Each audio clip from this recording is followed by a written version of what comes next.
Hi, I'm Nathan Holt. You may remember me from MagicTheGathering.com's web series, Walking the Plains, or the New Jersey Shakespeare Festival's Summer of '99 production of The Comedy of Errors. But enough about me. You're here because you want to play in a big magic tournament. Why do you want to do this? Because while you've been playing elsewhere, whether at home with friends, at a local game store, on Magic Online, or by yourself while trapped in a utility closet, you've realized that you're not a bad Magic player, and you're ready to level up. The Magic the Gathering Grand Prix circuit is your opportunity to dive into premier level play. While many players go with the goal of winning cash prizes or membership in the prestigious Pro Players Club, most go to test their game against the best, meet other enthusiastic players, get their cards signed by their favorite artists, and just have fun and play Magic all weekend. With over 40 Grand Prix per year in cities around the world, there will likely be one near you sometime soon. Just go to wizards.com/Grand Prix for information. So you've chosen a Grand Prix to attend, and at long last the weekend has finally arrived. Now what? While the main event takes place on Saturday and Sunday, the event hall will be open on Friday. Stop by to play in the side events that will be running all weekend. Buy and sell cards at the dealer tables. And most importantly, register for the main event. We recommend you register on Friday, or even better, pre-register online in the weeks leading up to the event. You may not, however, register on Saturday morning, no matter how early you wake up. The next important step is the Saturday morning players meeting and deck registration.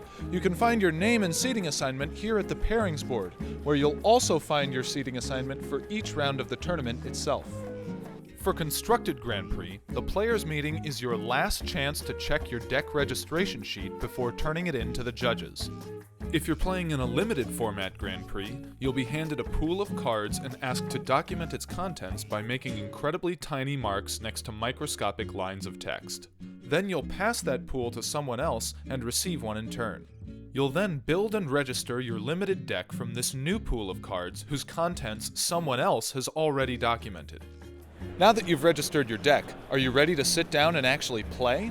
The following is a list of rules and regulations you'll need to memorize before playing in any tournament. Just kidding. You don't need to be a rules expert to play in a Grand Prix and have a great time. And there's a simple fix for tackling any situation you're unfamiliar with.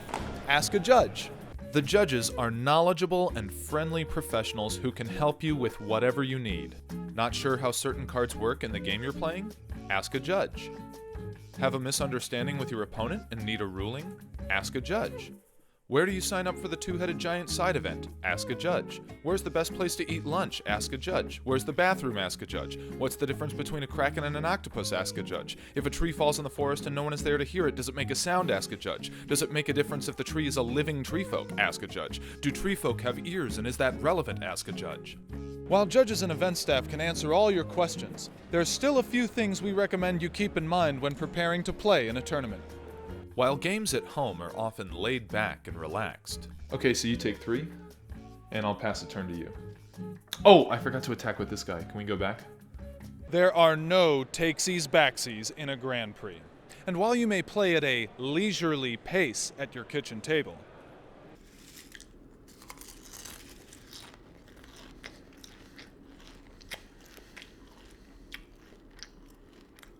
oh, is it my turn? Matches at the Grand Prix are timed, and an unintentional draw due to the clock running out is almost as bad as a loss. And while you don't have to make every play at lightning speed, both you and your opponent should be playing at such a pace that the match can be completed on time. In general, you should make an effort to communicate clearly with your opponent, and don't forget to announce the triggered abilities of permanents you control. I'll attack with my Knight of Infamy, and it gets +1/+1. Because it has Exalted. Other more obvious tips include, don't leave your belongings unattended. Provide yourself with sleep and sustenance so you don't pass out.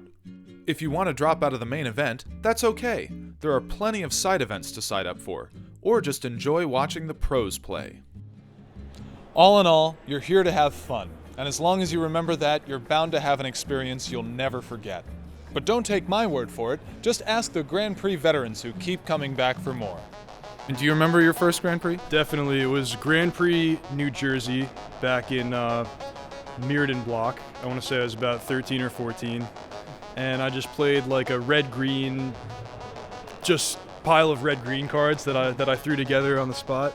And it was like, I only went 5 and 4 in the tournament, but it was just the best time I'd ever had. Like going to, the equivalent of going to Disneyland for most kids. So, Andrew, do you remember your first Grand Prix? Only vaguely. My first Grand Prix was the first Grand Prix in the U.S. Wow. It was Washington, D.C. What's the biggest difference between the Grand Prix back then and the Grand Prix now? About 1,000 people. I mean, my first Grand Prix, that's what got me hooked. It was just, I saw like the community, how, I got to see the pros. Because back then, John Finkel was my hero. And between me and you, he still is. But yeah, it was just awesome. And yeah, it was a great experience.